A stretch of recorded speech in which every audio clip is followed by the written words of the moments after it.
তো honours first year প্রথম প্রথম যেহেতু তোমরা ধরো অ্যাকাউন্টিং পরীক্ষা দিবা 6 তারিখে, তাই না? সরি, 7 তারিখ। কি, কয় তারিখে? 6 তারিখে। 6 তারিখে, ওকে আগামীকাল। স্যার, 6 তারিখ। আগামীকাল পরীক্ষা দিবা। তো এটা ভয় লাগাটা স্বাভাবিক। তবে আমি তোমাদেরকে কয়েকটা কথা বলবো, এই কথাগুলো মনে রাখলে দেখবা যে পরীক্ষা ভালো হচ্ছে। ভয় লাগবে, এটা স্বাভাবিক। ইংরেজি দিয়ে পরীক্ষা দিবা, এটা স্বাভাবিক, অস্বাভাবিক কোনো কিছু না। সেই টিপস গুলো হচ্ছে: 1 নাম্বার, যে প্রশ্নটা তুমি অ্যান্সার করতে যাচ্ছ, হুট করে ধরো তুমি বাসা থেকে ওয়ার্কশিটের প্রিপারেশন নিয়ে গেছো, ওয়ার্কশিট আসছে, তোমার মাথা নষ্ট হয়ে গেছে, তুমি এটা লেখা শুরু করে দিছো, মাঝখানে গিয়ে তুমি আটকে গেলা।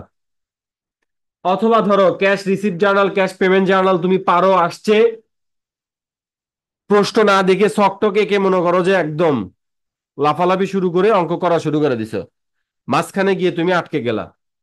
ফিনান্সিয়াল স্টেটমেন্ট তোমার ধারণা আছে যে তুমি পারবা, অ্যাকাউন্টিং ইকুয়েশন ধরো তোমার ধারণা আছে তুমি পারবা, তুমি কোনো কিছু না দেখে ছক আঁকানো স্টার্ট করলা। অ্যাকাউন্টিং পরীক্ষাতে এই কাজটা করা যাবে না। ধরো নর্মালি অ্যাকাউন্টিং ইকুয়েশন পরীক্ষাতে আসবে, আসে সাধারণত। তো তোমাদের সময় আসবে, এটাই স্বাভাবিক, কিন্তু অস্বাভাবিক প্রশ্ন হলে আসবে না। তো ওইটার কথাই যদি বলি, ধরো তুমি অঙ্কটা করা শুরু করলা প্রশ্ন না দেখেই, তুমি ছক টক আঁকানো শেষ, তারপরে দেখতেছো 10টা এন্ট্রি বা 6টা এন্ট্রি 8টা এন্ট্রির মধ্যে তুমি 3-4টা পারো না। তখন তুমি ঘ্যাস করে অঙ্কটা কেটে দিলা, দিয়ে তুমি আরেকটা করা শুরু করলা। অলরেডি তুমি ওই অঙ্কের পেছনে 12 থেকে 15 মিনিট কি করে ফেলছো, সময় ব্যয় করে লস করে। ফেলছো। ওই সময় কি তোমার পরীক্ষার হলে ফেরত আসবে আর?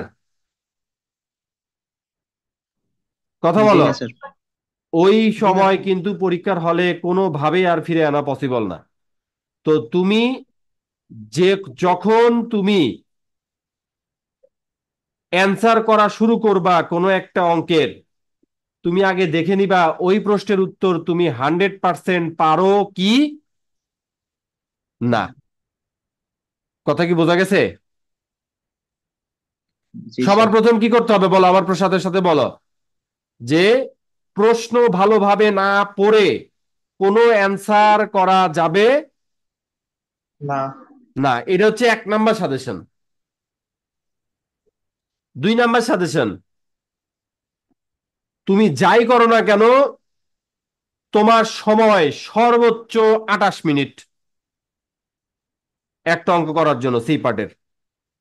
আর বি পার্টের একটা অঙ্ক করার জন্য তোমার সর্বোচ্চ সময় 12 মিনিট।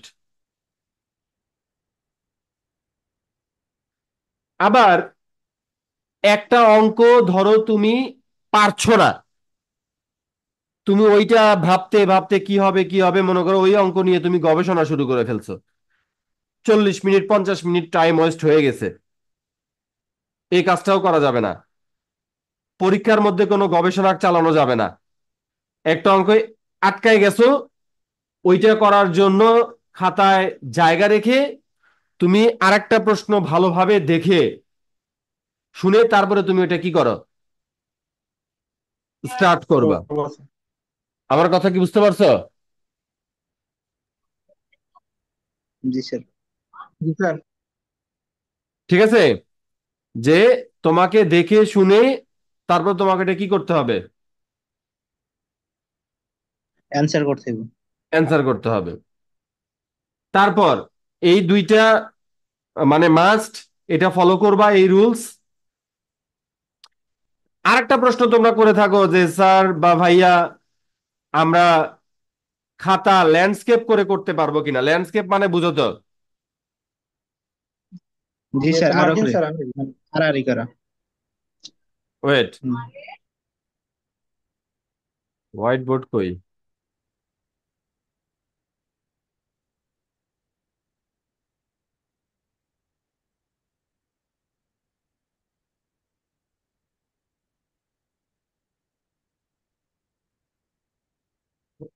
আচ্ছা, আপডেট করছে, আমি তো হোয়াইট বোর্ড খুঁজে পাচ্ছি না। Share sound optimization, document. আচ্ছা, হোয়াইট বোর্ড। আচ্ছা, 1 মিনিট।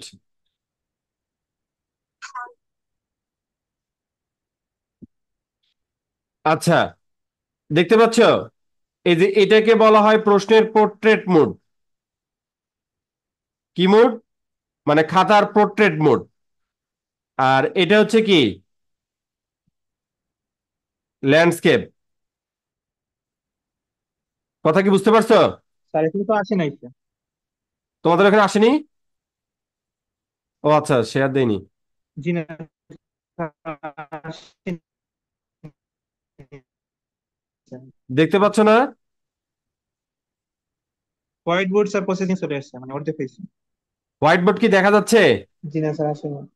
জি দেখা স্যার যায়? দেখা যাচ্ছে। জি আচ্ছা, স্যার। আবার দেখাচ্ছি, দেখো। ওয়েট।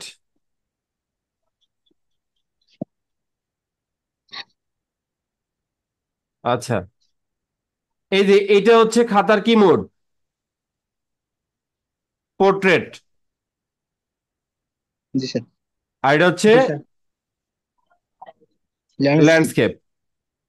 তুমি যখন প্রশ্ন লিখবা তখন তুমি কি করতে পারো? পোর্ট্রেট মোডে অবশ্যই লিখবা। কিন্তু আচ্ছা, জুম টুম করো কে অনেক?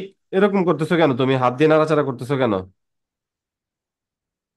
আচ্ছা, তো কিন্তু যখন তুমি ধরো ওয়ার্কশিট করবা, যখন তুমি ওয়ার্কশিট করবা, যখন তুমি ওই ইয়ে করবা, অ্যাকাউন্টিং ইকুয়েশন করবা, মানে যেসব অঙ্কে এরকম স্পেস লাগে, তুমি অবশ্যই তখন ওইটা ফলো করে কি করতে পারবা? অঙ্ক করতে পারবো। অঙ্ক করতে পারবা। কথা কি বোঝা গেছে? জি জি স্যার। স্যার বুঝা গেছে। আচ্ছা, তো এই হচ্ছে মূলত ধরো আমার টিপস। এই তিনটা কথা মনে রাখলে অ্যাকাউন্টিং পরীক্ষা মোটামুটি ভালো হবে। এছাড়া তোমাদের যদি কোনো কোশ্চেন থেকে থাকে যে পরীক্ষার টিপসের ব্যাপারে, তাহলে বলো, আমি তোমাদের বলতেছি।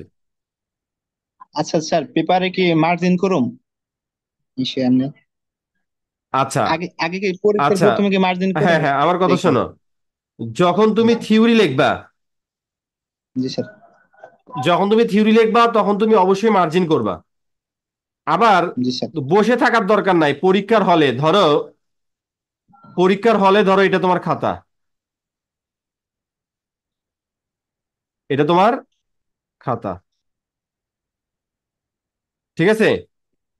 এখন তুমি পরীক্ষার হলে সবাই মার্জিন করতেছে, অন্য ডিপার্টমেন্টের স্টুডেন্ট, তুমি কি করবা না?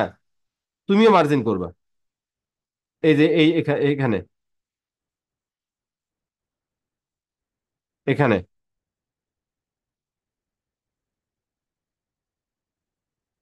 ঠিক আছে?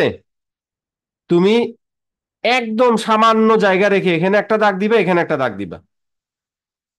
এতে দেখো, আমরা যখন ছক টানবো তখন ছকটা পরিপূর্ণ হয়ে গেল। কথা কি বুঝতে পারছো? জি স্যার। তখন ছকটা পরিপূর্ণ হয়ে গেল। ওকে। স্যার আর কোনো এখন কোশ্চেন? বিষয়টা হলো যে, বলো। আচ্ছা বিষয়টা হলো যে প্রথমে দেখা গেছে আমি ম্যাথ দিতে আছি, হ্যাঁ, পরে থিওরি দিতে আছি, সেক্ষেত্রে মানে প্রথমে যদি মার্জিন করে রাখি সেক্ষেত্রে সমস্যা আ- না? না না, সেক্ষেত্রে তুমি করে রাখি। মার্জিন মার্জিন করবা না তো রে বাবা, আমার কথা বুঝো নয়। মার্জিন হুম। কতটুকু করবা? একদম বোঝাই যাবে না এরকম। মানে এই যে ধরো হুম, এই পাশ আর এই পাশ বোঝাই যাবে না, সামান্য খালি ওই দাগটা থাকবে, আর কোনো কিছু থাকবে না। ওইটার জন্য তোমার থিওরি লেখাতে কোনো কি নেই, সমস্যা নেই। সমস্যা নাই তো। তুমি তো ওইটাতে থিওরি লিখতে পারবে। তুমি তো জাস্ট ওই দাগটাই থাকবে খাতার উপর, আর কোনো কিছু থাকবে না। ডানে এবং বামে, ওপর নিচের দরকার নাই, শুধু ডানে এবং বামে দিবা। ঠিক আছে? জি স্যার। জি স্যার এখন বুঝতে পারছি। আচ্ছা, যাই হোক, বেশি আলোচনা করলে পরীক্ষা আবার খারাপ হবে। আগামীকাল তোমরা পরীক্ষা দিবা। শুভকামনা তোমাদের জন্য। আমার হটলাইন নাম্বার খোলা আছে, যে কোনো প্রবলেম পড়লে আমাকে ফোন দিবা হোয়াটসঅ্যাপে বা অফলাইনে। অনলাইনে না থাকলে অফলাইনে কল দিবা। ঠিক আছে?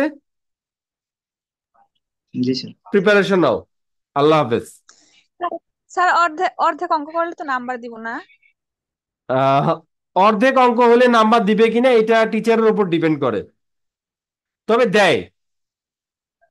স্যার মানে দেখা গেল ওয়ার্কশিটটা আমরা যেমন ট্রায়াল ব্যালেন্স আর অ্যাডজাস্টমেন্ট আর ট্রায়াল ব্যালেন্স অ্যাডজাস্টমেন্ট এই তিনটা ঘর করলাম। তো ওইগুলো পরেগুলাই প্যাচ লেগে যায়। তো যদি প্রথমটুকু সঠিকভাবে করি তাহলে কি পরেগুলো নাম্বার দিব না, মানে অর্ধেক দেয়, নাম্বার দিব একদম না? যে দেয় না তা না, অবশ্যই কিছু না কিছু নাম্বার দেয়। ঠিক আছে। তো এই হচ্ছে ব্যাপার। তো তুমি চেষ্টা করো আমার ভিডিওগুলো, যে অধ্যায়গুলো শিখেছো 10টা করে ভিডিও দেখো, অবশ্যই পরীক্ষাতে যেটা আসবে সেটা পাবা। ওকে। আচ্ছা, সবাই প্রিপারেশন নাও। আল্লাহ হাফেজ।